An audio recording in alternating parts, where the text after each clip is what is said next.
Hello, I'm Rachel from Douentza Garden in Ireland, and today I'm back again at Kilmurry Nursery, my favourite local nursery, where Hazel is going to take us all the way through the seed sowing process. So you've always wondered how the professionals do it, and today we're going to see.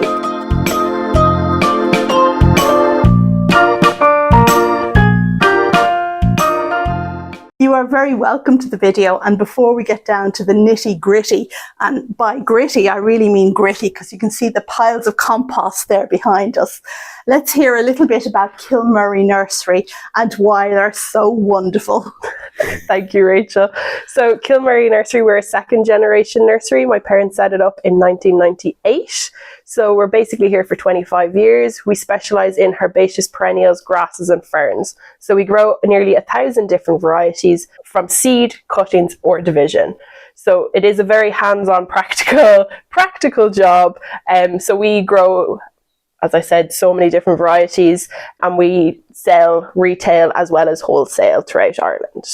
Okay, brilliant. And the nursery is open through the winter months now? So we're open Monday to Fridays right through until the end of November. Then we'll take a break for the Christmas kind of period, and then we'll open again from February. So okay. Yeah.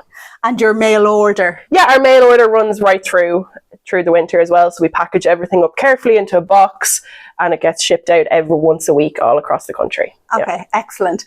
And the mail order that Kilmurry provides is to the 32 counties in Ireland. So they will also ship to Northern Ireland, but not outside of the island of Ireland, unfortunately. Yeah. Not yet anyway. Okay, so Hazel, tell us what you're going to show us today. Yeah, so I'm going to show you, basically, we collect some of our own seed here in the nursery from in the garden or on the nursery itself, as well as buying in seed. So I have collected some of my own seed. So I'm going to show you briefly how to clean some seed, how we sow it, what the process is. Kind of, it does take a couple of weeks, but I have some that I prepared earlier. How to prick out, how we prick out into our 9 centimetre pot, all the way through of how we get to our sellable size, basically. Okay. All right, brilliant. Let's get on with it.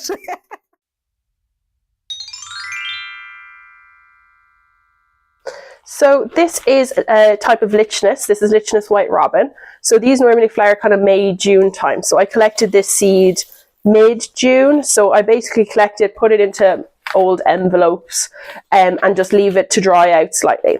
So to clean it then, I basically just take the little heads. I take the seed head, which was the flower head, just onto a plain white sheet of paper, and I kind of just break it open until the seed falls out. So sometimes they mightn't have pollinated and you mightn't get any seed, but you can see this, just remove the filament out of the way and you can see tiny, tiny little seeds in there.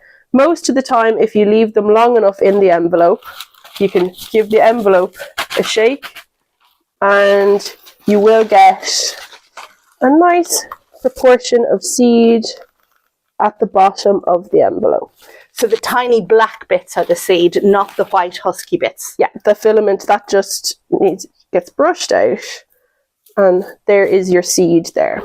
And why do you need to brush out all the filament? And because that can cause disease, that sort of thing. They can rot, and botrytis, which is a grey mold, can grow, which you don't want in your seed. So I'll just move all that out of the way, and there is our beautiful seed. So I basically have little bags. I label it with what it is, when I picked the seed, and when it was cleaned. So then they go into this.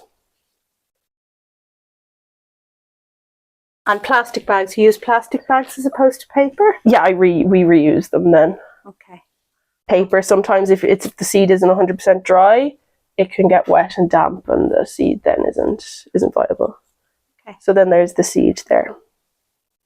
So we only collect a small amount of seed here ourselves. That's because we don't want cross-pollination to happen. To get true seed, we'll buy in some seed. So some varieties that we do collect ourselves, like lichnus white robin, we only grow one type, so it won't have cross-pollinated with another. But if we want to get some like different colour flowers or something like that, we will pick seed. So like from dahlias, we'll pick seed off them because we'll then get a mix of colours, and then we'll have a Kilmurry mix for next year. So the next step then, once I have the seed cleaned and ready to go, is I need to make up some seed trays. So we use a peat-free compost here. So we have a peat-free seed and cutting mix.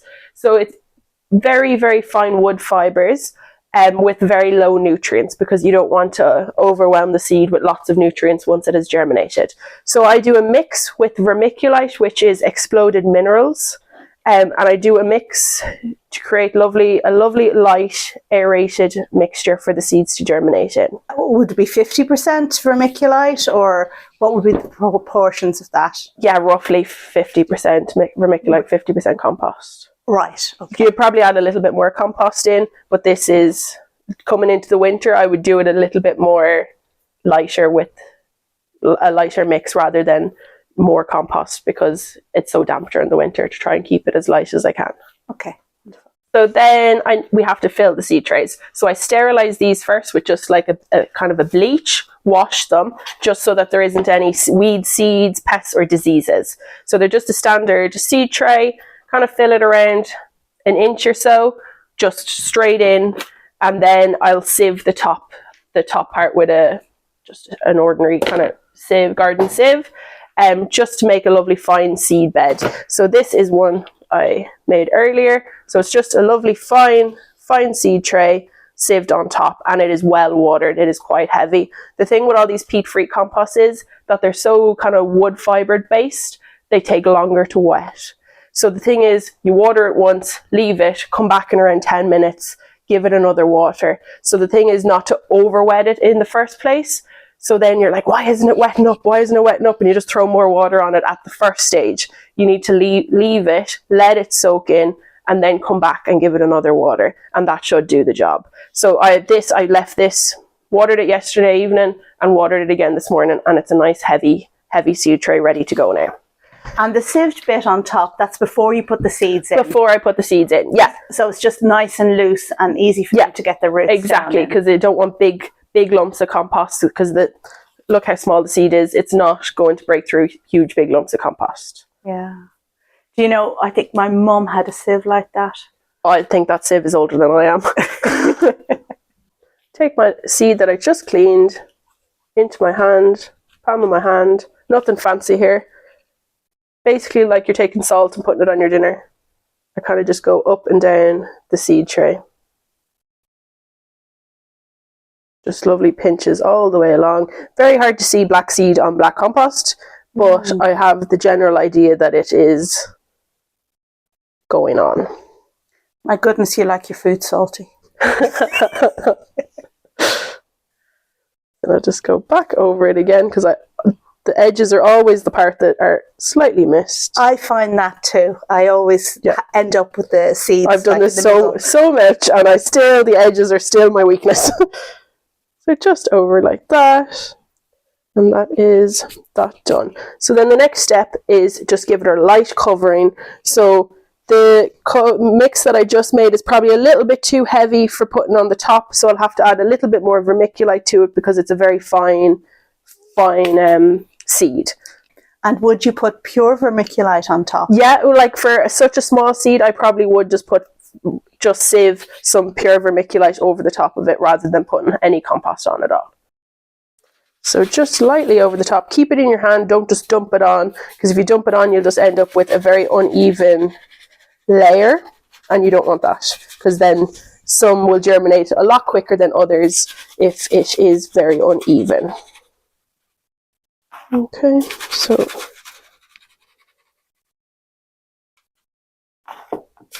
that should do about it. Okay, and then I just have timber kind of board, same size as the trays, lightly pressed down, and that's it done. Excellent. So the next step then is to label, because we have so many different varieties here. I can't really just put that in the tunnel and hope I know what it is in a couple of weeks' time when it germinates. So just label Lichness White Robin. So this label will go with this variety right through until it is sold. So we have just a little information on the back of it that it's seed and today's date. So then we know exactly when we look at it when it was sowed, and then when this goes on to the next stage, we'll write the next stage on the back of it, and then the next stage. So we know exactly how many we've grown, when it was sown, when it was plotted, and all the rest. Once that I've placed it in the propagation tunnel, I give it a water, just to water in the seeds. With a fine rose. Yes, exactly. I've plastic up the top here. It's just a dust sheet you get in the hardware shop. This will come down with just a bit of netting over the top just to add a little bit more shade. And this will stay in here until it germinates. And would you need shade at this time of year in This autumn? time of the year you would need a little bit more shade. So like we have a shade up on the top of our tunnel, just tied with cable ties. It doesn't have to be overly expensive, your little setup. So this is just bamboo with a few hoops, and I just have plastic over it with the bit of netting, and that will just lock in the humidity and create a lovely atmosphere for the seeds to germinate in. On our propagation unit here we have under bench heating. This time of the year we don't have it on because it is warm enough without it, but during the winter months, if I have seeds or cuttings on here, I'd have it between 15 and 20 degrees Celsius, so that is around 60 to 70 degrees Fahrenheit. So then once they're germinated then, so some of them you can see have germinated nicely here, I then will just bring them over to this side in the full sunshine. So then once they're on this side, I will give them a feed, like a seaweed feed, until they start to form their true leaves. Aren't they just beautiful? I love this stage. Yeah. So these have probably been fed twice with a soluble feed, so like a seaweed would do the job. So they're just ready now. They're just starting to form their true leaves and are ready to be brought to the next stage. Wow. I only ever feed seedlings that are going to become bulbs. Okay. You see, with like a seed and cushion compost, they don't have any nutrients in it, or very, very little. Yeah. So they need that little bit more. Right, to get them going. Yeah. Because then they'll just sit there and not do anything, and it would take them longer to get to the next stage. Okay. They're in the NICU. They're in the what? The NICU. It's the infant intensive care. So once they start to form their true leaves, then that's time to move them on to the next stage. So the next step, once they're germinated and have formed their true leaves, like this is a geranium Pratense Splish Splash. So it's a lovely bicoloured geranium. So once they've formed their true leaves, then it's time to pinch them out. We've got beautiful geraniums here. So I basically have a little dibber which is made from a cane with a knife. Just very simplistic. You could use a pencil. I'm sure. Well, true. Why would you dirty a pencil? Or a chopstick like Carol Klein. So basically I'm just going to try and dig up a little bit of this, all the compost around it, just so I'm kind of breaking up the roots slightly. So just breaking that up. Would you water the tray before doing this process? We keep our trays on the damper side, so this isn't watered. This was watered yesterday, so it hasn't been watered today. So like it is nice and damp, but like you don't want them bone dry either. Right. So I'm just breaking it up so that I'm kind of just getting the roots moving rather than just pulling. You don't want to pull because then you'll just break it. So I just get them out here. There we go. Just holding it by its true leaf.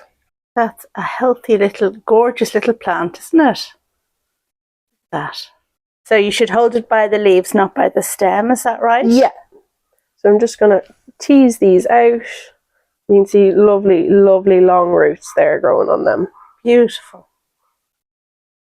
So then once I have enough to fill a tray, we use the P9 pots for the next process. So we reuse these, so we'll give them a wash. We'll fill the trays and wash them just so that there is no weed seeds around the edges. So then we'll fill it with our peat-free compost. So this is our peat-free compost. It has all of our nutrients in it that the plants will need. Do you mix that yourself? No, we don't. We get that pre-mixed first, but it's our recipe. And then fill these trays up to around 1 inch from the top, and then we'll add our bark on top. So we use a bark just to stop any weeds coming up in the process. Ah, okay. Yeah. So then once the tray is filled and bark on top, this is one I made earlier. And I have a bigger dibber. This is actually made by Helen, who works here. She does wood turning, so she made it. So I just will make holes all the way along. This is a 12 tray, just nice holes. Okay. And then we'll take our seedling into the hole. I'll just use the little dibber like that. And this is the way we do this here in the nursery. I'm not just showing Rachel this way just to show you guys. This is actually how we do it. Wow. With a lot of seedlings, this can take a lot of time, I'm sure. It does, but it is very rewarding, and I kind of find it therapeutic. Probably not by the time I get to the end of all of the trays that are in there, but at the minute, definitely is therapeutic. I'm just using the little dibber just to help me put the roots into the hole. Because some of them have very long roots.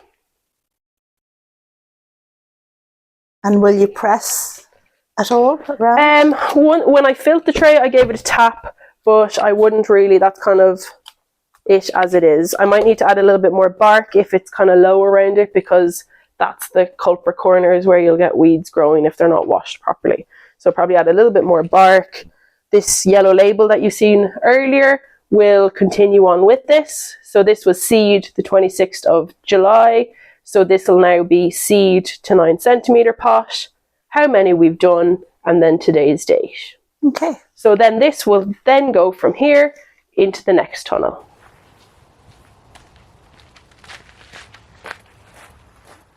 So then once they're pinched out into their trays and watered, they'll come into our liner tunnel. So this then will stay in here until it's fully rooted all the way through to the bottom of the pot and a lovely big plant. So that could probably take 4 to 6 weeks, but this time of the year we'll probably keep them in this pot until the spring. That all depends on the weather really, but most of the time they'll go through the winter and then be potted into our 3 litre pot next spring.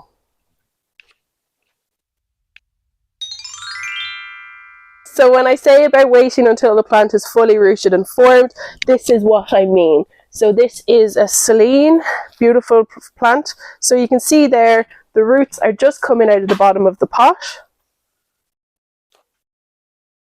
So that is perfect for potting now. So that was from division. So we divided up a plant and made more baby plants out of it. So that is ready for potting now.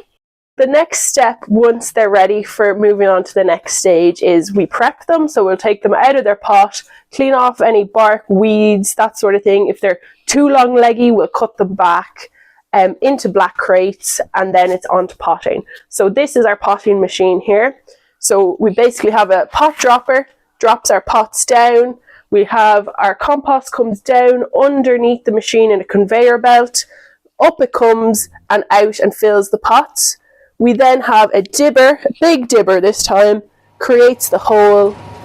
One person will pot them here, it will go around, they'll be barked and put on the trolley and labelled. Wow. And this is the only mechanised part of the process. Exactly, because we grow hundreds of thousands of plants.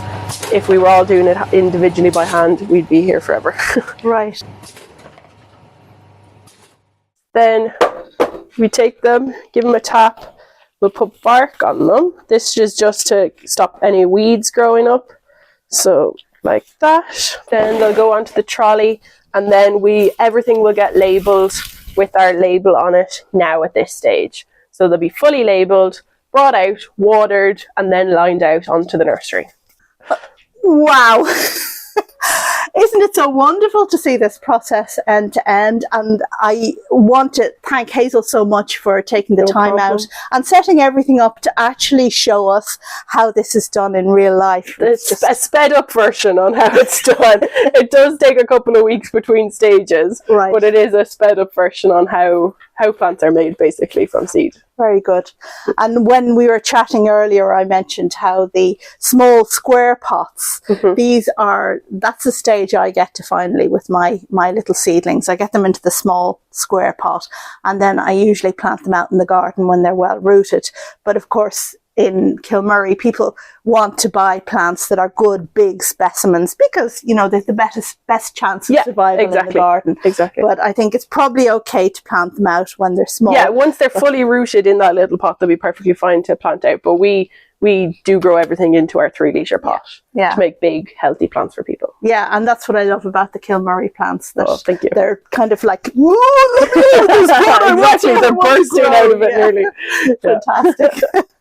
Okay, all right. So just a reminder that today, of course, we've been talking to Hazel from Kilmurry Nursery. I'm going to drop the web link in the description of the video down below, so do check them out. They have a catalogue there of a lot of the plants, all of the plants that are on sale. Most of the plants that are ready on sale. You do have some more. Yeah, exactly. Yeah, I have to do a full upload or updating of it, so there is loads more to be added to it. So yeah, but there is loads of plants here that aren't on the web shop. Yeah. That's what I love about coming along to the nursery in person, because you always never know what you'd find. Yeah. Okay, so thank you very much, and thank you for watching. I hope you found the video useful. Do jot down below what was the, I suppose, the most interesting bit of it or the most useful bit, and I'd be delighted to read those comments. Thank you, Hazel. Thank you, and and do check out Kilmurry Nursery. Thank you so much. Bye.